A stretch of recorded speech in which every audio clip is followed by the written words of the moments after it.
welcome. I would like to welcome you to another episode of the Unpopular podcast. This is the man, the myth, the legend, Jalen Hunter. And if you would do me a favor, please subscribe to whoever you're listening. Please subscribe to whoever you're watching. It definitely means a lot to me. You know why people love the UFC so much? It's because of its unpredictability. It's also, of course, how brutal it is, but it's its unpredictability. You know, of course, you have underdogs, you have champions, you have challengers and everything, but you never know in a fight what's going to happen. And that statement bodes even more true when we talk about what happened on Saturday between Leon Edwards and Usman. Now, Usman came in, I think, one loss. He was one of the longest reigning champions in UFC, and while, yes, Leon Edwards and him did fight before, Edwards was coming in as the heavy underdog, like heavy. Not to mention, and if you really go and look at that fight, he was losing the entire fight. Yeah, he got Usman on the ground first time in his UFC career, but he was losing this fight bad. And this is why, again, UFC is so exhilarating, because it took one moment in the fifth round. I think it was like 4 minutes left. One moment. Leon Edwards kicked Usman in the head, slipped up once, and he lost the fight. Man, congratulations to Leon Edwards, man. Now, of course, this is definitely going to, I believe, is going to grant a third fight. It was just, again, UFC is just so different from anything else. You don't know what to expect. That's why I don't play box. I don't play fight, because you never know. Not saying that, you know, I'm a UFC fighter or I'm Floyd Mayweather or something, but you never know, bro. You never know what can happen. One fail swoop, one hit, and it's over with. And as Usman saw, it was over with Leon. And it's funny, when you were listening, if you watched the fight, you saw the highlights, you listened to the commentary, everybody in the mama thought the fight was over, which it really was. Leon Edwards was losing. He was losing badly. And people were talking, you know, it was just funny how, it was funny and also very telling you, just don't give up, bro. Just do not give up, because he could have just packed in and said, hey, you know, I lost again. It is what it is. But Leon Edwards has been on a roll. I think he won like 15 straight fights before he got back here. So congratulations to him, man. I'm not saying Usman's falling off a cliff. He's still one of the best UFC fighters in the world, and I do believe that come the rematch,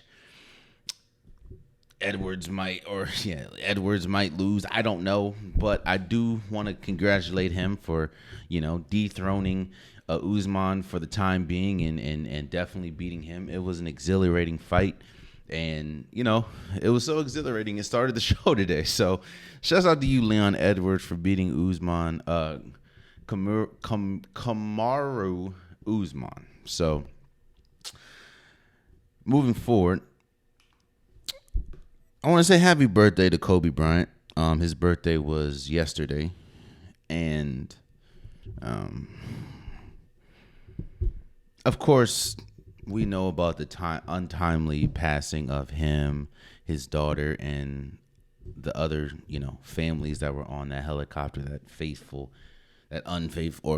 January day. Again, man, when you talk about Kobe Bryant and you talk about his legacy, I think that's one of the biggest undertones and one of the biggest things that people play for. Of course, you play for championships, you play for money, financial gain, but you also want to. People don't really think about it in the moment, but you want to know what you leave, what your legacy is moving forward, you know, and. Well, no, I definitely don't believe that Kobe would wish to not be here. I don't but I do think that Kobe would appreciate that his legacy is not only somebody that changed the way a lot of people looked at basketball, but changed the way a lot of people looked at women's basketball, changed the way a lot of people approached being a father, changed the way a lot of people approach being a father to a young lady that or a girl that wants to play basketball, or just being genuine to yourself. Kobe, one thing I do know about Kobe, or the one thing that we've seen or we saw, was his unwillingness to conform. And that's a testament in of itself, man. I'm not trying to get all sad or anything, but I do want to say happy 44th birthday, or happy belated 44th birthday. It was yesterday. And, you're still missed, Kobe. The world still misses you. I mean, the basketball will never be the same without you here. And there's still times when during the day where I just think, damn, Kobe gone. You know what I mean? But, again, I wanted to say happy birthday, happy 44th, or happy 44th belated birthday to Kobe Bryant. So moving forward, I'm continuing. I've been doing the divisional breakdown before the regular season starts, and we just got finished with the AFC. I want to appreciate everyone that came on to help me break down all the divisions in the AFC. And now we're starting the NFC. And I wanted to start with the NFC West and bring on my man Blaine Spencer. He is the host of the Final Whistle podcast. Final Whistle Sports Podcast. I apologize. I'll leave all his links in the description below. Fellow Star Wars fans, so shouts out to you, Blaine.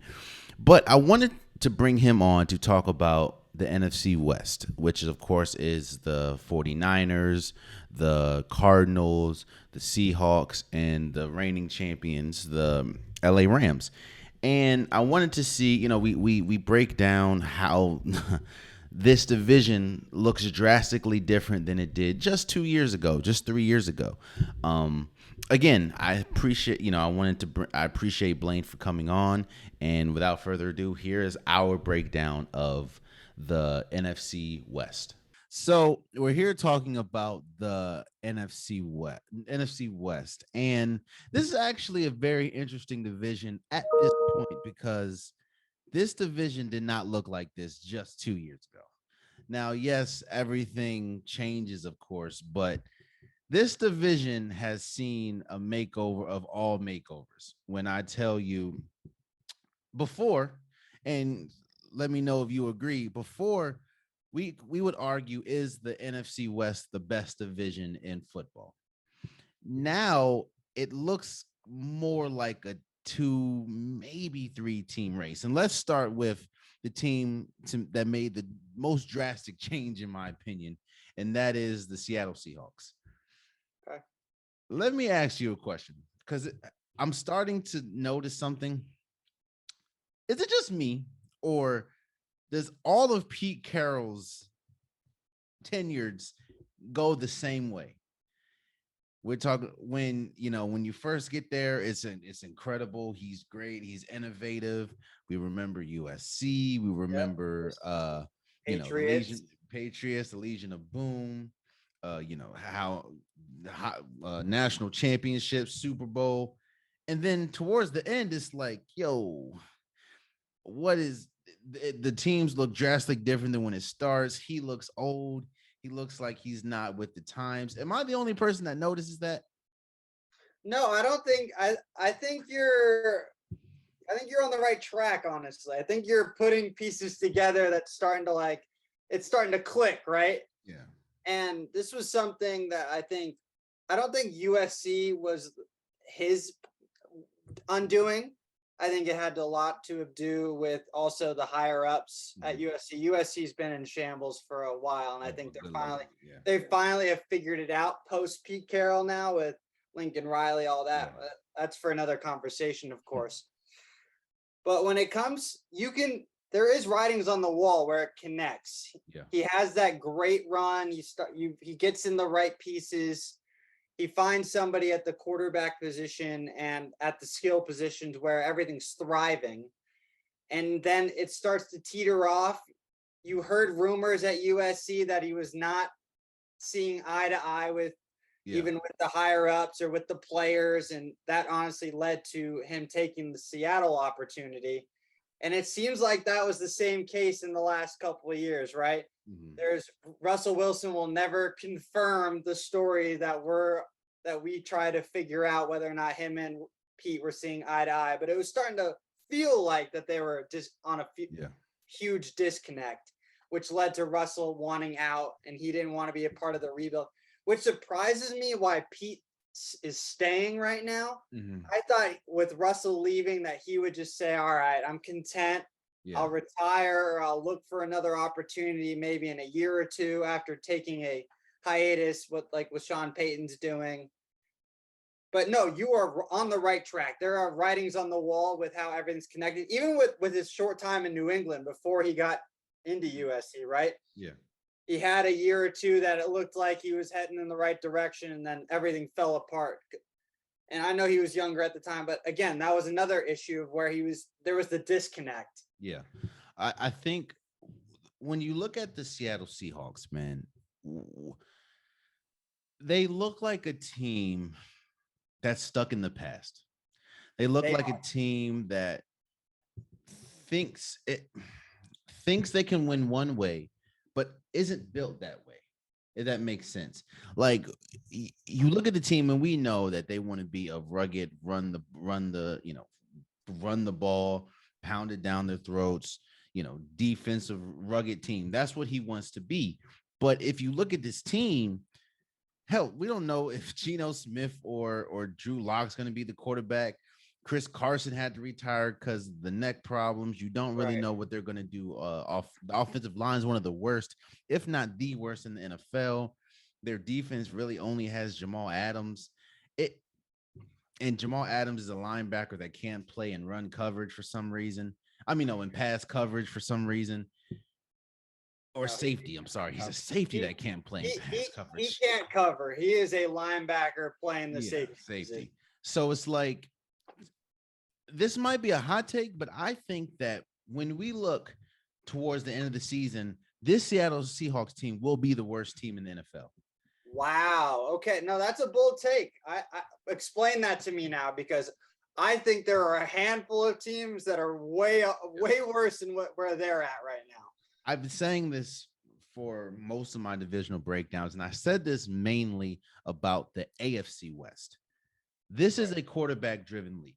We know this, but to me, this year is more prevalent than ever because there's multiple teams that you feel because they have a quarterback or because they have a high-tier quarterback, they can win it all. I think Russell Wilson is so good that he was able to mask a lot of problems that the Seattle Seahawks have. Even with him there, what did we say? They had one of the worst offensive lines. He's always running for his life. The reason why the whole Russ Cooks campaign didn't flourish the way it was because he had no time to throw the ball. DK Metcalf drops the ball a lot. Even though he is a solid receiver, he has problems with drops. Tyler Lockett, he's a good player, but how much of that is because Russell Wilson was able to just have some of the best pocket passes of all time? I just feel when you have a good quarterback, he's able to mask a lot. And we're really about to see how much is the Seattle Seahawks or how much has been Russell Wilson this year. And again, the problems that Russell Wilson had, the Seahawks still have. Was the only difference is at this point, they have a worse quarterback, a far worse quarterback. We both saw Geno Smith and how bad he looked. And then, of course, with Drew Lock. So I just think when you look, and this is crazy as it sounds, I trust the Jaguars more than I trust the Seattle Seahawks right now. I trust Detroit because I think Detroit has a better roster than I trust the Seattle Seahawks. The only, maybe the Houston Texans, that's still the Houston Texans.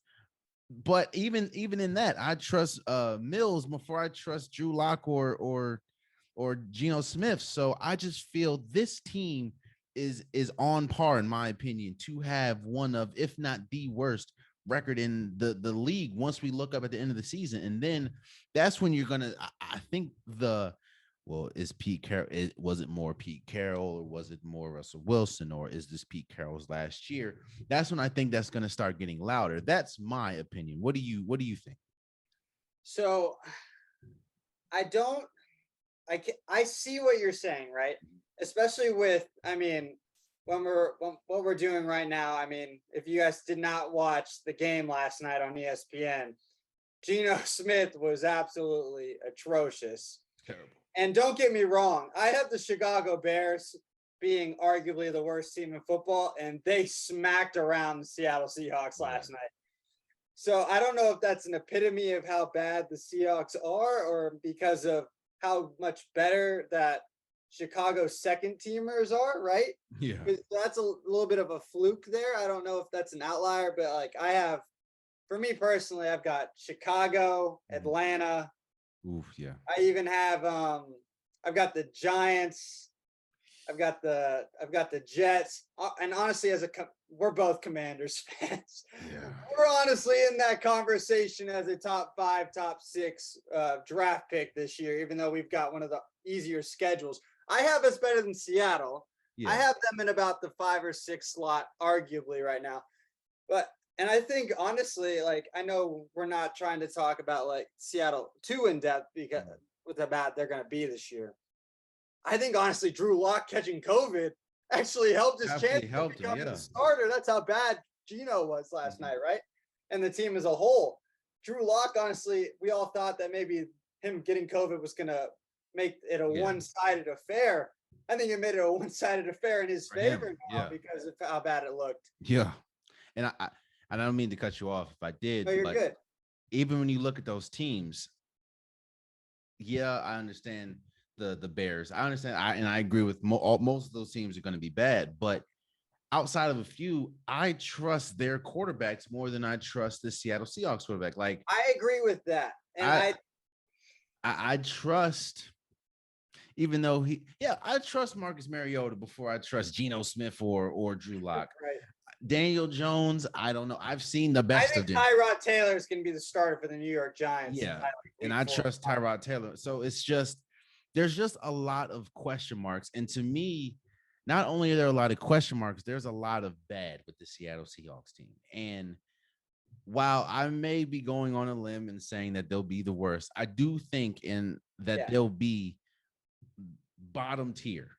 Do you agree? Oh, without question, they'll be bottom tier. You're not far off with that one.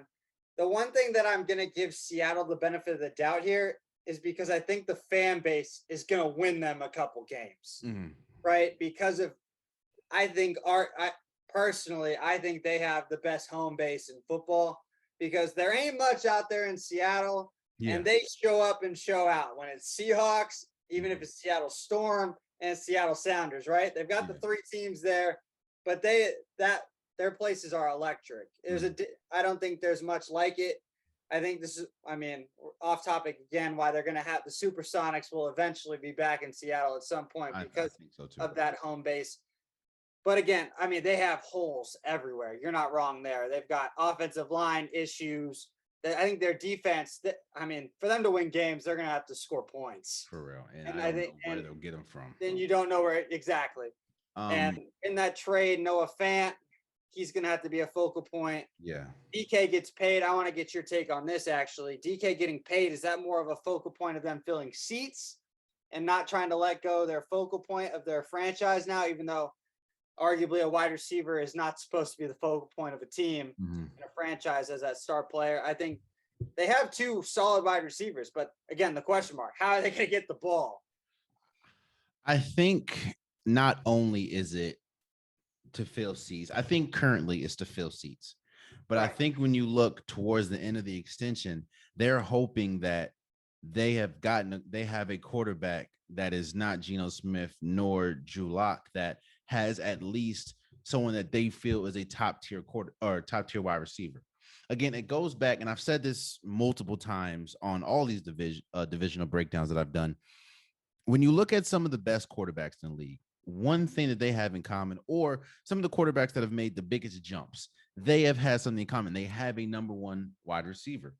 When you look at Josh Allen, they have Stephon Diggs. When you look at for lack of a better term, Patrick Mahomes, you had Tyreek Hill and Travis Kelce. When you look at Aaron Rodgers, you have Devontae Adams. I just feel what they're hoping is that next quarterback. They may be looking at Bryce Young. They may be looking somewhere they're looking in the future towards that end of that deal. Stroud, one of those next guys for next. Because I think they understand. They have to know. I mean, hell, we've seen it in the preseason. They see it in camp every day. They have to know these two quarterbacks that we have are not our future. And when our future does come, which they're hoping is in the next 3 or so years, they hope that, okay, they're not coming to a team that doesn't have a wide receiver, because we don't know how long Tyler Lockett has. And you want to at least secure. I don't think it was the smartest decision paying him that much, but I understand the long game. And I understand, okay, you don't want a new quarterback to come in and throwing to me, you, and the guy from 7-Eleven. Like you want at least a star wide receiver, and that to me is why they gave him the deal. Do you think the same way? I've said this on my show and any other show that I've been on. It was a seat filler type of signing, right? Even though, I mean, Seattle fans show up and show out regardless. They're, again, like we've kind of talked about, one of the best fan bases in the NFL. But yeah, I think it was more of an identity of like, hey, we cannot let him walk out this door, right? Yeah. But your argument there with the next quarterback is probably the right question and right answer when it comes to where are they going to go from here, right? Mm-hmm. Is this it for Pete Carroll? I think if they really lay an egg, I think he's just going to be like, I don't need this stress anymore. I think this is it. I did what I came to do with Seattle. I proved that I'm still a worthy head football coach, because that was the question mark of when he left USC. It was all about, oh, he's leaving a bad situation because he didn't want that fire and want that smoke, right? Yeah. So it was trying to figure out how to create something, and he built a franchise that was struggling, no doubt about it, before he came in, right? Mm-hmm. So I think he answered those questions. So, I didn't mind. No, and then I was just going to say about Geno Smith. So, like, this is just like a personal story. When I went back, he was still a quarterback of the Jets, right? Mm-hmm. When I was still an undergrad, we went to the Monday night game against Chicago, and the man threw a pick six on the opening play on a screen pass. Jeez. On a screen pass, he threw a pick six. So that already lays out there how he is not the answer. And when he came out of college, for him, it was about his accuracy, his decision-making. That's what he was excelled at that senior year at West Virginia, right? Mm-hmm. And that has been his biggest weakness in the NFL, is his decision-making and his accuracy. Yeah. So there's a red flag there. And then when it comes to Drew Lock, his accuracy was never his thing. Mm-hmm. I think that's why he will probably get the nod, but his arm strength was his utility. Yeah. And that's what you have on the outside. You have two speedsters in Lockett and Metcalf, right? So I think Seattle's in a world of trouble, like how you said with the Carson thing. I think that's a huge hit for them. Mm-hmm. He was their number one option at the running back. I think it's going to be intriguing to see how that all works out in Seattle. It's going to be a real question mark. I think they will struggle without question. Yeah, they had a very interesting offseason. And let's go to another team that had a very interesting offseason for a very different reason, and that is the Arizona Cardinals. First and foremost, I agree with the whole ordeal of you have to lock in.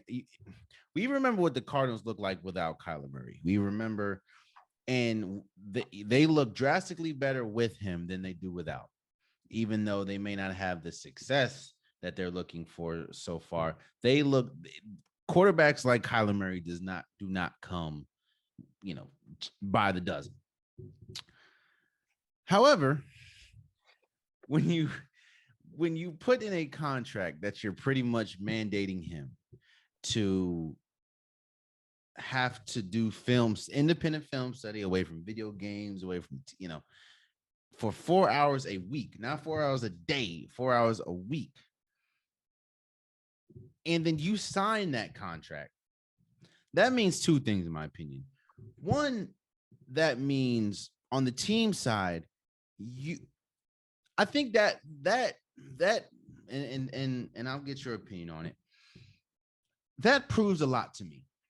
Right. Because one thing that we've questioned and we've seen through Kyler Murray's tenure with Arizona is they start off incredible. They start off fast. They look like they can be Super Bowl contenders. They look like Kyler Murray can win the MVP. Like they look great. And then towards the second half towards the halfway to second half, they just fall off a cliff. And this has happened consecutive years. And we're always like, maybe they're tired. Maybe, teams can't be figuring them out this easy. But if you have to put that in a contract from your quarterback, that tells me now I see they figure it out, because you don't. And Kyler Murray looks drastically different, even with, which we just talked about, having a star wide receiver, even with having DeAndre Hopkins, he still looks pedestrian in the second half. Now, yes, DeAndre Hopkins was injured last year, and he will miss the first 6 games this year. But even still, and for Kyler Murray to sign that and then get upset when the media is like, wait, what? Y'all are questioning my work ethic. No, the team is questioning your work ethic. You're the one that signed it. I just, to me, that I understand there's people's like, well, some people work differently, or some people, approach the game differently. Yeah, some people also study too. And I'm sure if you look at, because they talked about basketball and they talked about Zion Williamson, and having the weight thing. I said, I'm pretty sure Steph Curry doesn't have a weight limit in his contract. I'm sure LeBron James doesn't have it. I'm sure Aaron Rodgers or Tom Brady doesn't have you have to watch film for X amount of time. So to me, this spells not everything, but a lot of things that they've been saying about Kyler Murray as being a diva, or maybe being about him, or maybe not paying attention as much as film or the small details. I think that was kind of confirmed with this whole contract. Do you agree? Oh, without question. And I'm going to apologize to my brother ahead of time. He's a diehard Cardinals fan, but your organization is an absolute shambles. It's not just it's not Kyler Murray. It's not just Kyler Murray. It's not just ownership. It's not just Cliff Kingsbury. It's not just the GM. Yeah. Everything that they have put together has red flags everywhere, right? And honestly, where's Kyler Murray's agent in all of this? I hope this man is fired. Like, if you're trying to actually get your guy to sign this contract and not really see that 4 hours was mandatory in that contract, or if you're Kyler Murray and you sign it and you really didn't read the fine print because you trusted your agent, that's it right there, right? Yeah. So there's so many, you can point fingers everywhere. And when it comes to Arizona, you're right. They start out so fast. That's because Cliff Kingsbury puts in different wrinkles in the offense. Mm-hmm. Teams haven't really practiced for it, right? Yeah. Because they're the most unique offense. One of the most, other than them and Baltimore, I feel like they're the 2 most unique offenses of football. Mm-hmm. They 2 different styles that you don't prepare for day in, day out, right? So they get off to those quick starts. Now you have DeAndre Hopkins out for those first 6 games. That fast start's not going to happen. Yeah. They're going to start off slow, and you're going to see it. And I think they start off with Kansas City. So you might as well chalk them up as an L week 1. And when it comes to when it comes to everything else that is meticulous in this team, is that they fall off the cliff because they don't put in that extra work. Mm-hmm. And this is something that has gone from Cliff Kingsbury, not from just the NFL. Yes. Look at his Texas Tech statistics. Yeah. A man who didn't deserve the job in the first place was under 500 every year he's been a coach. And look who he's had. In the second half at Texas Tech, under 500. Yeah. Arizona, second half of the year, under 500.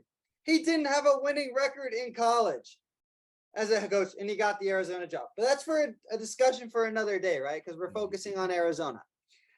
And when it comes to Kyler Murray, he's got that diva component because he was a number 1 pick in the NFL. And then he was also he was a top 10 pick in baseball, right? Mm-hmm. So he's like, if football doesn't work out, he can go on that. He's got that baseball secondary plan already in place if he really wanted to go that way. So he can ask and do how he wants. Mm-hmm. And just to piggyback on what you were saying about how Tom Brady and Aaron Rodgers don't have to, that's not in their contract. Mm-hmm. ESPN's Jeff Darlington talked to Tampa Bay. Tom Brady puts in 50 hours a week of film study in. That's longer than a full-time question job. mark why he's not the GOAT? Is there a question mark? No, because he puts in the work.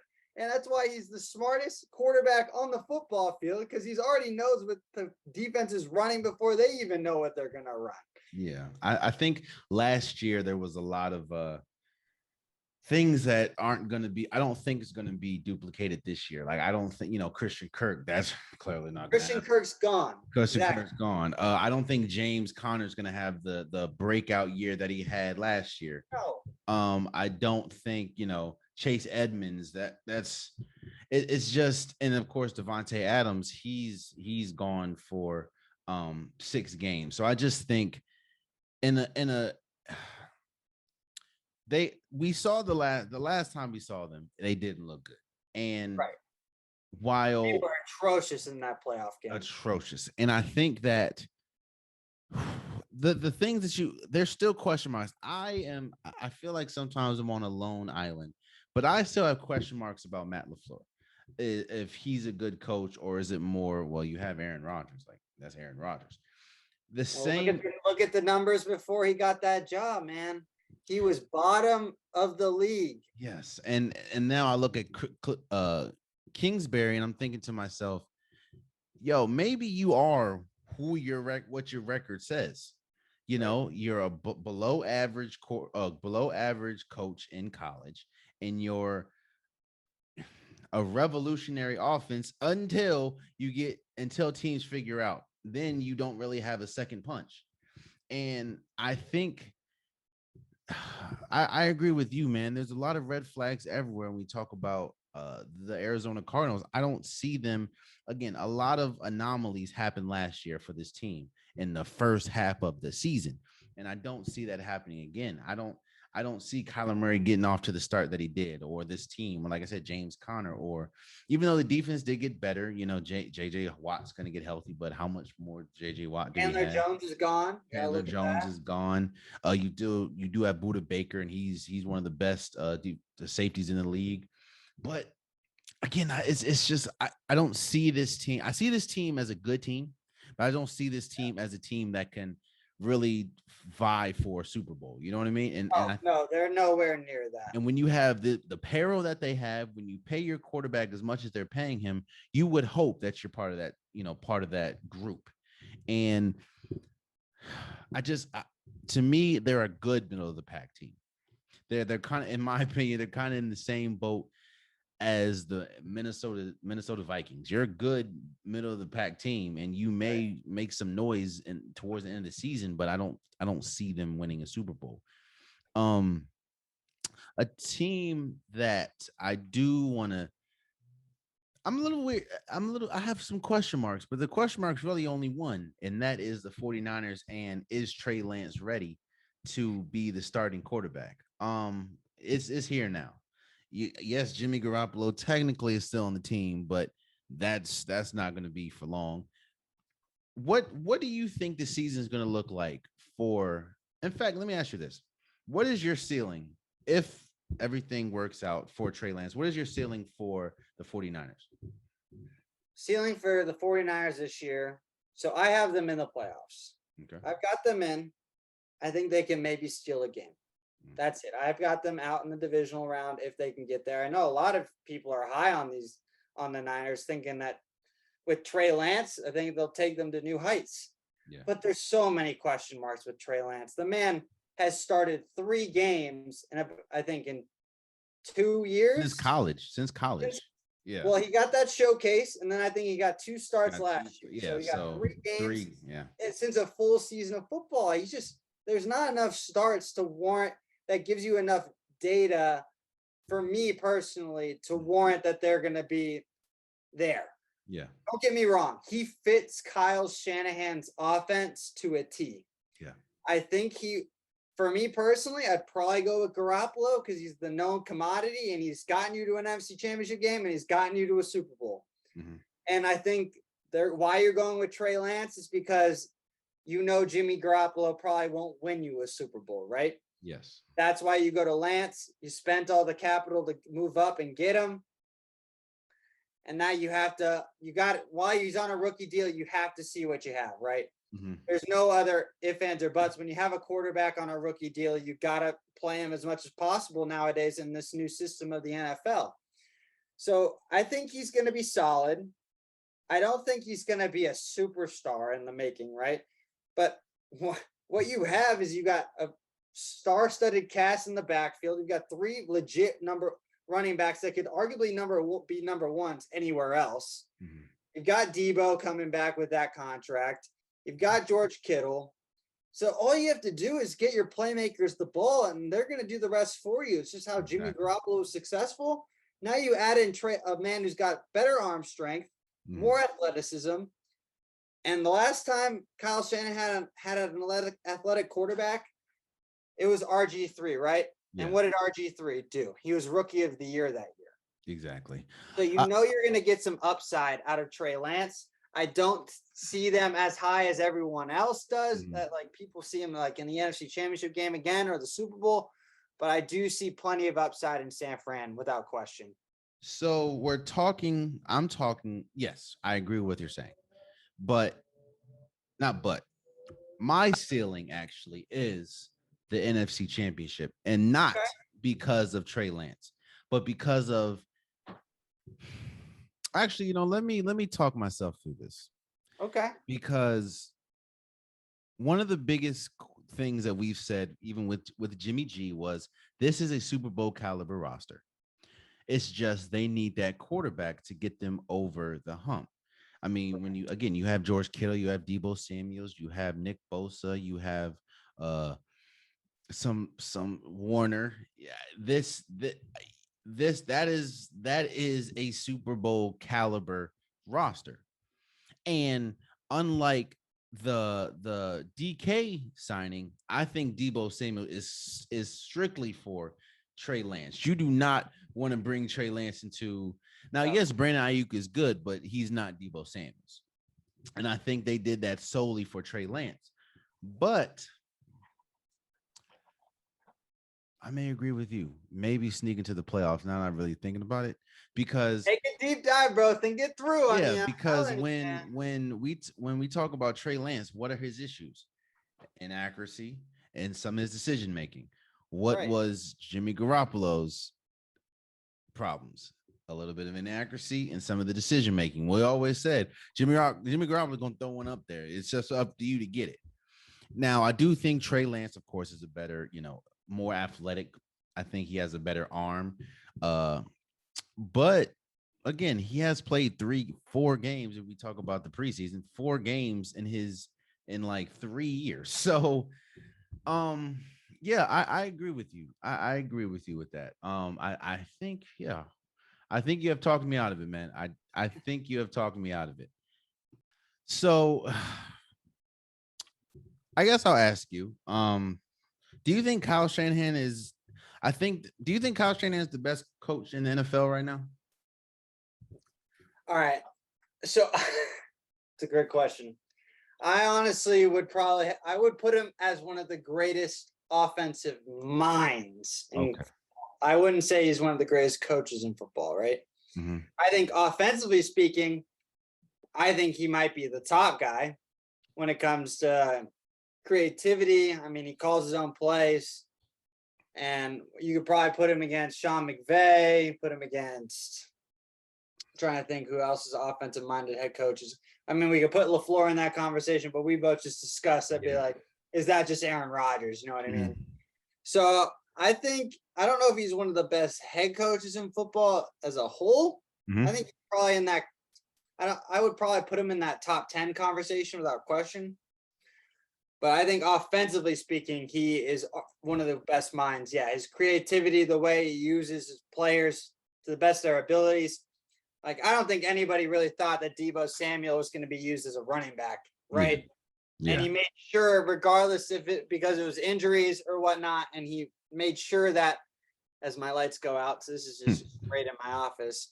But more than anything, it's trying to create a situation where his entire team succeeds, right? It's not where it doesn't matter whether or not he gets the accolades of like, oh my gosh, I didn't even think of that, putting Debo at running back. But he does what it takes to win games, and he thinks creatively when it comes to his offensive weapons.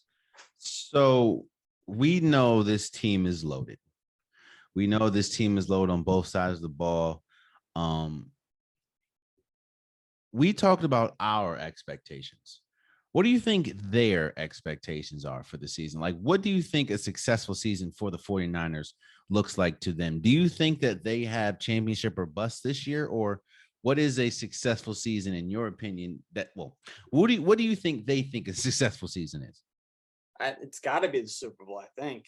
I think for them, I mean, they're a lollipop pick away from being in the Super Bowl last year, right? Yeah. Sorry, Tart. I mean, I don't remember his first name, but like, dude, if you catch that lollipop, I mean, you guys are in the Super Bowl. I don't think anybody's denying that. But the ball falls a different way. Rams end up representing in the Super Bowl and winning the Super Bowl. So I think they understand that Garoppolo wasn't the one that gets them over the top, which is why you put Trey Lance back there. The team really hasn't changed on an offensive or defensive standpoint. So majority of their team's coming back. So you got to think it's Super Bowl in their mindset. For me, I don't know what I'm going to get from Lance enough to warrant that argument. Yeah, I think you'll know towards the middle half of the season what they expect the season to be. If they, limit him to 10, 15 passes a game or 20 slants a game like I think the Saints are about to do with this team. Like I think they're going to understand. I think you'll see and they understand, Lance is good, but he's not ready yet. And he's not there. And we want to save him from the punishment. We want to save him from the hits. But if you look up and they're still throwing bombs, I'm like, okay, because you still have, like I said, George Kittle, who is one of the best, if not the best tight end in the league. Brandon Ayuk. If this offense looked electrifying, shouts out to Eric Lyons, the Electrified Podcast. If this show looks electrifying and the offense matches the defense, then at this point you'll be like, yeah, I think there's a Super Bowl. They have Super Bowl in mind. And lastly, or the last team in the NFC West, just so happened to be the Super Bowl reigning Super Bowl champs, and that is the LA Rams. They lost Von Miller, but they did get Bobby Wagner. We do need to see what happens with Odell Beckham Jr. I think a lot of sources are saying is leaning to signing back with the Rams. It's just, of course, he wants to get healthy first, and they want to see, what he looks like. Right. I'll ask you straight up. Will this be the first team since the New England Patriots to repeat in the Super Bowl or repeat as winners in the Super Bowl? No. I've got the Buffalo Bills finally getting over the hump. Oh, okay. That's my team. I talked about this. My show from last night, I did the AFC East. That'll be dropping hopefully at some point tonight after I make all of my edits. I know we're doing because I recorded my show the other day, but when it comes to, I don't think anybody is even up to the standard of where the Bills are right now. And I think that's what it is. I think there's 4 contenders. I think the Rams are one of those contenders, right? I've got the Rams, the Bucks, and you have I'll even put the Bengals in that conversation right now, and then the Chiefs. Okay. But I have the Bills on a whole nother level. The depth that this team has, they're arguably a top 3 team offensively. They were the best team statistically defensively. And they didn't. And what do you do after you fall short because of a coin flip, right? Yeah.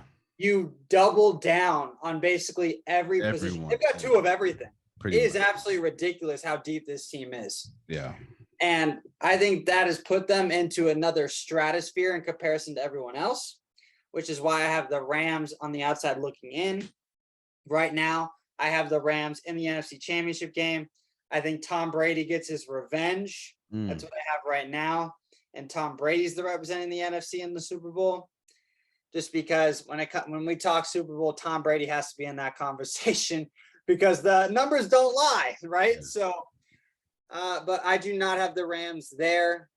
I think it'll be intriguing to see because I did my NFC West episode a week or two back, and I had on Stevie A. Smith. He covers the Seahawks a lot, but he spoke to a Rams reporter, and he said this injury is not going to go away for Matt Stafford anytime soon. This is something that's been lingering for a while. And this is just me. I'm just making assumptions here. I don't know any information in regards to Stafford's injury. But just when you put dots together, right, it gives you the assumption that this is like a baseball-like injury. Yeah. Like it's like his forearm, elbow area. It's not up towards his shoulder. It just gives you like it has Tommy John written all over it. Yeah. And that's just for me. I don't know how you feel about the injury, but just based off of the reports and everything where the pain is, that's where it signifies to me. And if that's what it is, he's not going to be able to play at that consistently high level. Yeah. So I agree with you to the point. I don't know. I'm not going to go as far as to say like I don't think they'll repeat as champions. Let me first say that. I think that they're saying that Matthew Stafford's been playing with this injury for a good minute now. And it kind of gives credence and understanding to the point where that ball that he threw for the 49ers, if homie would have caught it, that would have, in how short it looked, like what the hell type of throw was that?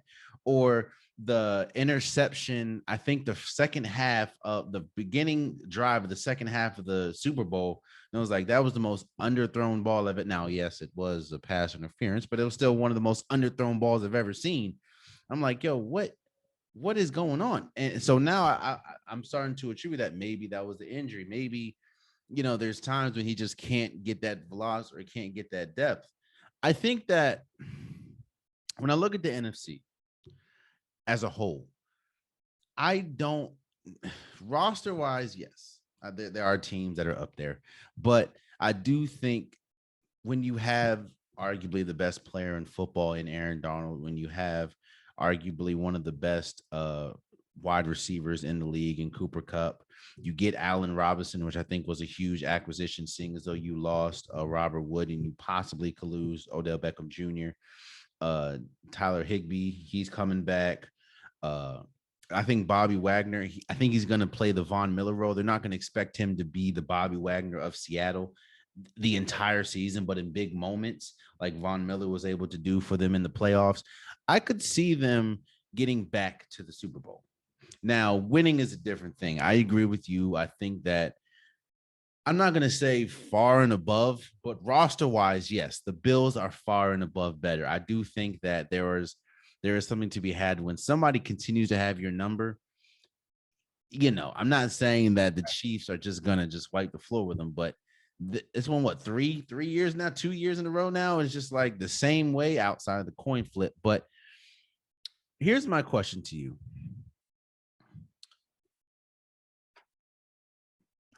Could you see a scenario? Let me first say this before I ask this question. I think, and I'll go out on a limb and say, with the injuries that the offensive line has suffered for the Bucs, and the fact that yes, it was only for like a whole Seinfeld commercial break, but Tom Brady did retire. I don't have much. What's going to happen with Chris Godwin? Is he going to come back better than ever? I do not have high expectations for the Bucs as far as the entire NFC. I think they'll probably win the South, but kind of like the Bengals, there's a lot that went right for the Rams. How am I say? Do you think that? I think Sean McVay. I just asked you about Kyle Shanahan. Sean McVay is one of the best offensive minds in the league. Without question. Do you think that Sean McVay is one of the best coaches or offensive minds? Or do you think that he benefits with having some of the best players on his team. Like there's only one Aaron Donald in the league. There's only one at this point, Matthew Stafford in the league. Not saying he's the best quarterback, but Right. his offense looked drastically different with Matthew Stafford than did with Jared Goff, even though Jared Goff that 1 year, I mean, they went to the Super Bowl. So do you think that we're kind of overhyping Sean McVay to an extent?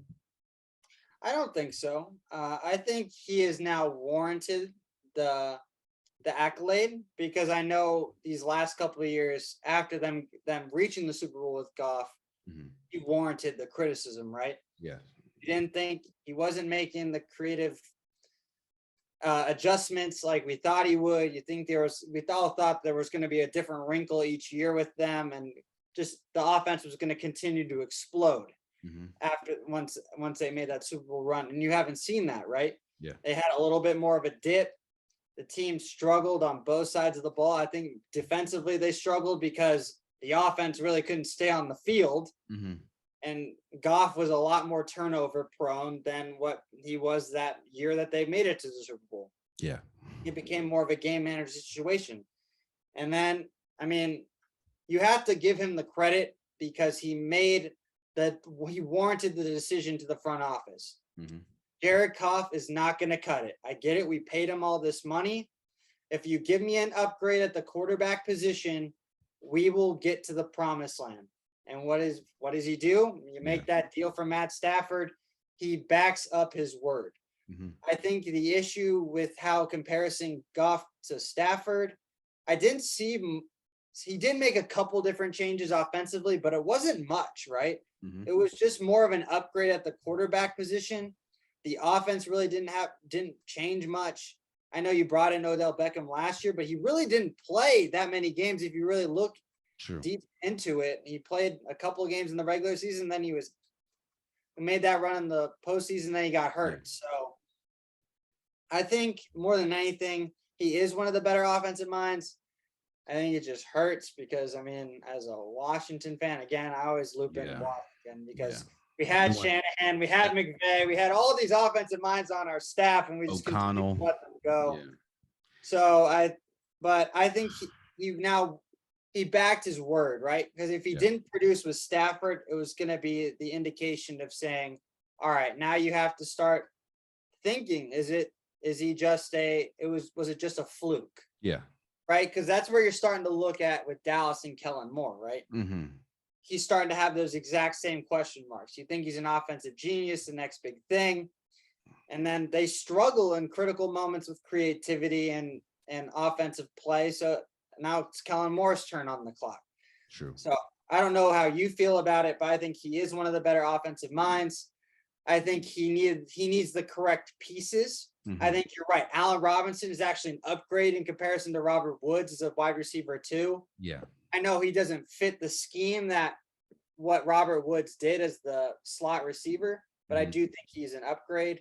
That'll be really intriguing to see if they bring Odell back. I think they will, but they're not re-signing him because they need to see, again, like what you said, how healthy he is and whether he's not going to be ready week 1 anyway. So, yeah. So I agree. I just wanted to know your take. I do think, like you said, the fact that you brought your GM a promise, and the promise was you get me a better quarterback than the one that we currently have at that point, which was Jared Goff, and I'm gonna get you the promise, and he was able to do that. And it kind of goes back to my first question as of, do you think they're going to win Super Bowl? Another reason why I don't think so is, I don't know if you remember, but their defense was bad last year. Even with all the big names, they just went on, kind of like the Bengals, in my opinion. They just went on a great run. I mean, look at kind of like the Bengals, and that's, I don't know. I don't think I dropped it. I did drop the AFC North. I don't know if the Bengals are going to make the playoffs. Let me not say that. I don't think they're going to make the Super Bowl again because I saw some of the things that had to happen for them to win, to make it to the, like, I think the Raiders, if you turn the teams and it's the Chargers against the Bengals, maybe the Chargers win. We saw what they were down 17 points at halftime to the Chiefs. You know what happened there. you go and you look. I can't get out of my head how quickly the Bucks came back in that NFC the divisional playoff game. They came back in a span. I went to go get some nachos. They were down 20. I come back and they tied it up to go to overtime. I'm like, what is happening? And I just there was a lot of holes last year, even with Aaron Donald, even with Jalen Ramsey. There was a lot of holes, especially on that defensive side of the ball. And with teams getting better and teams coming back, I don't know. And that kind of brings credence to me saying I think that they'll be in the conversation because, again, even though you lose Devonta Adams, you still have Green Bay. Like you said, Tom Brady and the Bucks. I don't know. You got to factor in how much weaker the NFC is than in comparison to the AFC's depth, right? Very so true. That's always going to put them at right there in that conversation regardless. Exactly. So I have two more questions before I let you go. I do appreciate Blaine coming on. One question, and I've asked this to everybody. Okay. There's always a breakout player.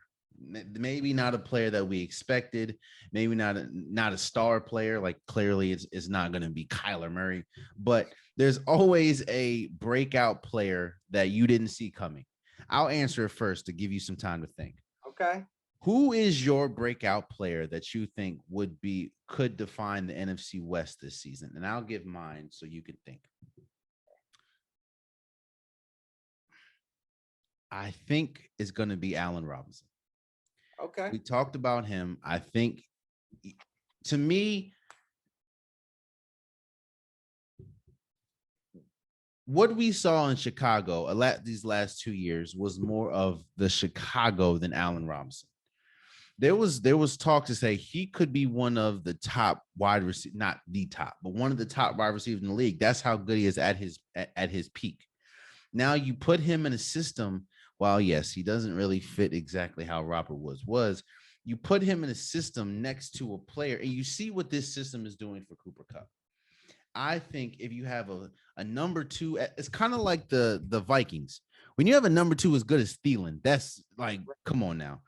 Now, if you have a number two as good as Allen Robinson, I think that allows you to maybe wait on Odell Beckham. That allows, the defense, if the defense kind of gets off to a bad start, it's like, all right, well, or maybe Cam Akers, he starts looking human and actually his injury is starting to catch up with him. Which let's hope not, he doesn't get injured, but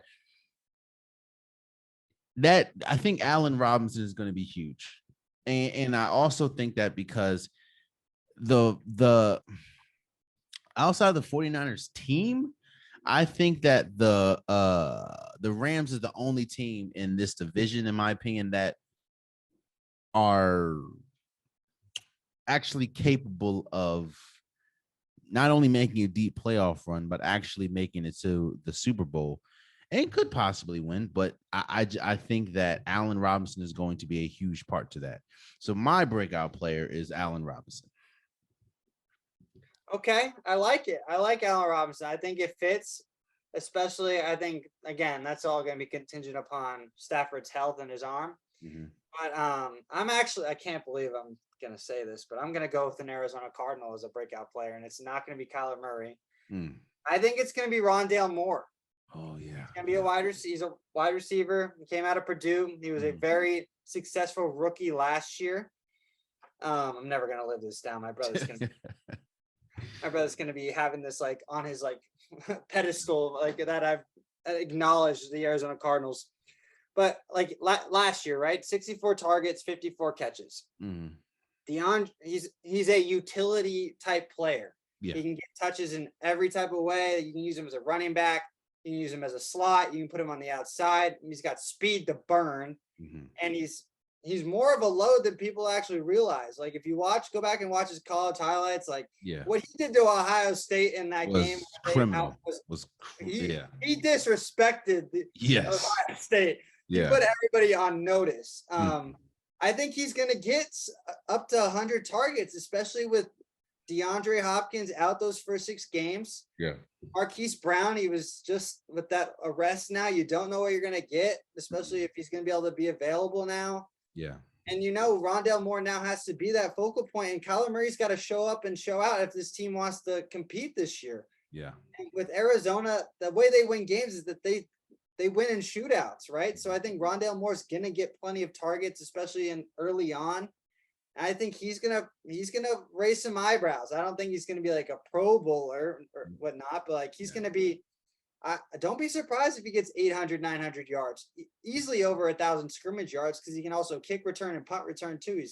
He's that lethal of a weapon. So I think Rondale Moore is gonna be a special talent this year. Yeah, I like that pick. My first original pick was going to be Marquise Brown until I forgot about the D, or I remember the DUI. I was like, I don't know. Yeah. And and I love Rondale Moore as well because of what you said. He's going to be needed. He's going to be needed, especially in the first 6 games with D-Hop not being there. So I love that pick. I love that. That was a good pick, man. And the last question I have for you, very simple. Who do you have winning the division? I've got the Rams. The Rams are still, if I could rank the teams right now, it's going to go Rams, San Fran, Arizona, Seattle.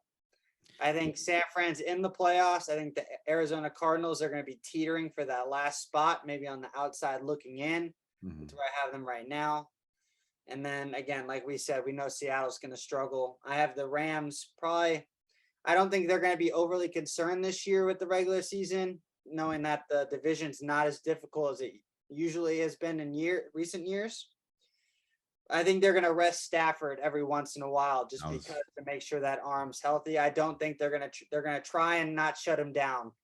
So I think they're going to give him a game or two where they're like, oh, this is a game that they could potentially win with their backup quarterback, right? So I don't think he'll play the full 17. So I think that's how I like it. I got the Rams still winning the division. Yeah, I agree. I mean, to me, it goes down to they're one of the best rosters. Well, they're not the best roster, but they have Matthew Stafford, and he's been proven at least. And I agree with your ranking as well. The Rams, the 49ers. I think the 49ers have the best roster of this division, but again, we don't know what we're going to get from Trey Lance. The Arizona Cardinals and the Seattle Seahawks. I will go down as saying the Seattle Seahawks will be one of the worst 5 teams possibly. I totally forgot about the Bears and the Jets, but hey, it's still the Seahawks. Yeah, I think I agree, man. I agree with you. I think I don't know about resting as far as your backup quarterback, but I do think there will be games where you look up and Cam Akers has 20 to 25 rushes. I'm like, wait, Cam Akers. Oh, yeah, I agree with that. And I think that and that's another reason why I had to question, are the Rams going to win this division? Because I think the 49ers are going for it every single game. They're trying to win. And I think and I agree with you, the Rams look at this conference, the whole conference is saying it got weaker. And you don't have to worry about Russell Wilson until possibly the Super Bowl. We don't have to worry about none of that. So let's coast. We have an olderish team. Let's coast until we get to important moments. While you have the 49ers like, yo, we need to get or Trey Lance. Like, let's go. Let's see. Let's figure this out. But the Rams are still the Rams, and Trey Lance is still Trey Lance. No offense to him, but we do need to see what's going on.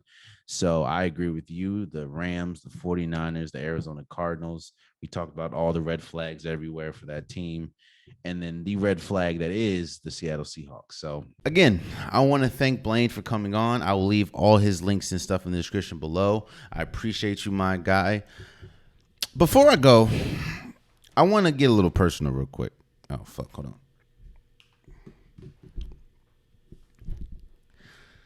Again, I want to appreciate Blaine for coming on. Appreciate you, my guy. I'm going to leave all his links in the description below. Go follow his podcast, follow his channel, and, appreciate you coming on, my guy. Before I go, I want to get a little personal a little bit. For the last few days now, I've gotten a lot of questions about people wanting to start podcasts, what they should do, this, that, and third. Let me first say, I appreciate you coming to me. I don't have a large podcast. I don't have a large platform, but I do appreciate everyone that's come to me asking for advice about podcasting. I mean, this is 268 episodes in, I believe, and I'm still trying to fight for more audience, but I do appreciate you guys. My answer to that question is usually the same, man. It's a two-parter. Part one is you have to be consistent. Look, bro, there's days where I don't feel like doing this. Let me say this. I love podcasting. I love it. It's fun. I love coming in here and talking about sports, giving my opinion about sports. But it's not easy. It's not easy at all, So there's a lot of days where I don't feel like doing the build up to this. I don't feel like doing the build up to, finding the topics and the editing and it's a lot. But you have to stay consistent. What did Jim Jones say? Stay consistent. Whatever he says, stay consistent. And honestly, I'm a one-man band. Shouts out to Brittany, my social media manager. She helps me with all she pretty much does all the social media stuff because I know I'm not good at that. But everything else is me. And it's a lot, especially doing 2 episodes a week. But I will stay consistent. Stay consistent. If this is what you love to do, you have to do it for yourself, not anybody else. Stay consistent. And lastly, and something that I've noticed for myself, at least for these past few months now, is you have to fight against the self-doubt. And when I mean self-doubt, I think that, I think I have a pretty swell podcast. I think my podcast is great. I think my podcast is the best in the world. That's me. I'm supposed to think that because this is my podcast. But there's the self-doubt creeps in when it's like, okay, well, if I don't think that, why is it such a struggle to obtain a larger audience, or why do I feel like it's not growing as far as my my brand, my reach? And because of that, because of some of that thinking, self-doubt likes to creep in. Like, damn, maybe you're not that good. Maybe this podcast isn't that good. No. You have to fight self-doubt, especially on this journey, because you're jumping into a pool that is a ocean of people. You have you have to know. You have to do it for yourself. You can't do it for the accolades. You can't do it for the fandom. You can't do it for the money. You have to do it for yourself, and everything will come. Whoever is supposed to be there will be there. Whoever's supposed to listen will listen. Fight the self-doubt and stay consistent. And I think, and love what you're doing. Again, I don't love the process of getting there sometimes, as far as, again, editing and finding topics and setting up interviews with people and setting up lights and cameras and stuff. It's a lot of work. But I do still love talking into a microphone, giving my opinion about sports. So yeah, stay consistent, fight the self-doubt when it comes, and understand that it's just lies, honestly, lies that you're telling yourself, and love what you're doing and do it for yourself. Do not do it for anybody else. Do it for yourself, because if you do it for yourself, you will never be disappointed, because you don't want to disappoint yourself. And there you have it, man. That's been today's episode of the Unpopular Podcast. Again, I appreciate Blaine for coming on, and I appreciate all of you guys. If you want an Unpopular Podcast shirt, hoodie, sweater, long sleeves, joggers, the link is in the description below. They have multiple different colors, multiple different designs. Fall is coming. Get your hoodies, get your long sleeve, get your crew necks. Just do what you gotta do. I appreciate you guys. Also, please subscribe to whoever you're listening. Please subscribe to whoever you're watching. I'm trying to grow get the algorithms going, trying to grow the brand or whatever you call it. And I need you guys' help. So please share, comment, anything. It would mean a lot to me. And until next time, much love.